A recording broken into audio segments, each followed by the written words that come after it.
We are now here up at the summer dog camp, Probably doesn't seem like it, but this is and kind of a sunny day. looking at these mountains is just Yeah. dizzying. It's a good day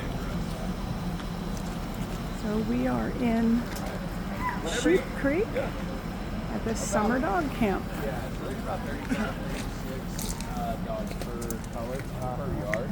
So and we got 5 yards. And then, you know, we have our finale over there with some puppies. Okay. We can't start there because we'll never leave. So,